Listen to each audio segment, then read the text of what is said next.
30 अक्टूबर 2024 की आधी रात को ईरान की राजधानी तेहरान में हमास के मुखिया इस्माइल हानिया की एक धमाके में हत्या हो जाती है।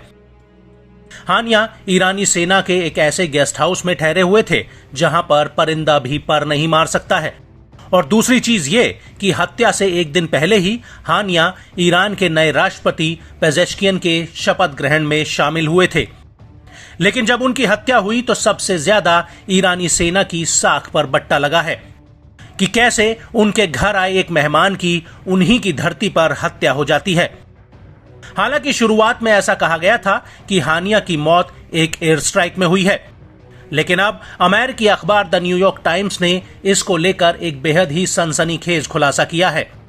और इस खुलासे ने एक बार फिर से ईरानी सेना के अंदर की कलई खोलकर रख दी है।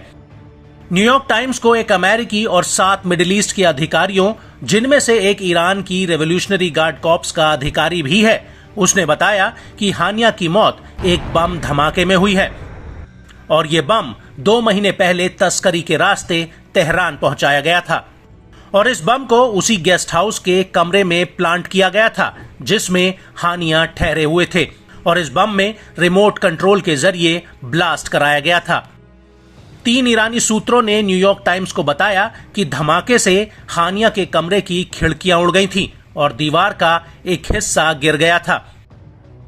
हालांकि धमाके में बिल्डिंग को बहुत कम नुकसान हुआ था और इस बिल्डिंग की जो तस्वीर अखबार को मिली है उसमें भी धमाके से हुआ नुकसान कम से कम दिख रहा है और इससे यह पता चलता है कि ऐसा धमाका मिसाइल से नहीं हो सकता।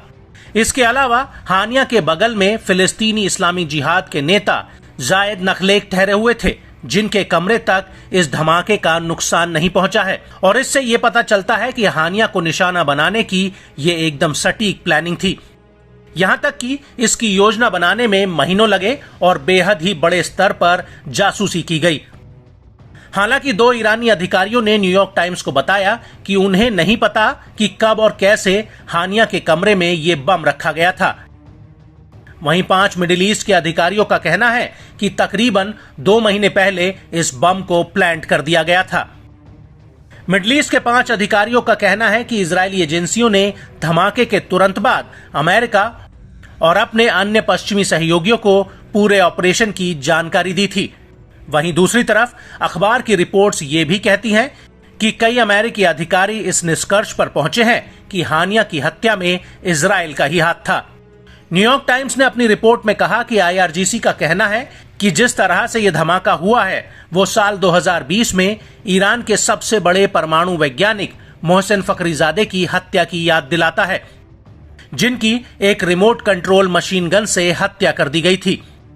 वहीं मिडिल ईस्ट के 5 अधिकारियों का कहना है कि जिस बम से हानिया को उड़ाया गया उसे भी रिमोट कंट्रोल के जरिए ही ऑपरेट किया गया था। न्यूयॉर्क टाइम्स के मुताबिक सुबह के करीब तड़के 2 बजे हानिया के कमरे में धमाका हुआ और उसके तुरंत बाद मेडिकल स्टाफ वहां पर पहुंचा जिसने उन्हें मृत घोषित कर दिया।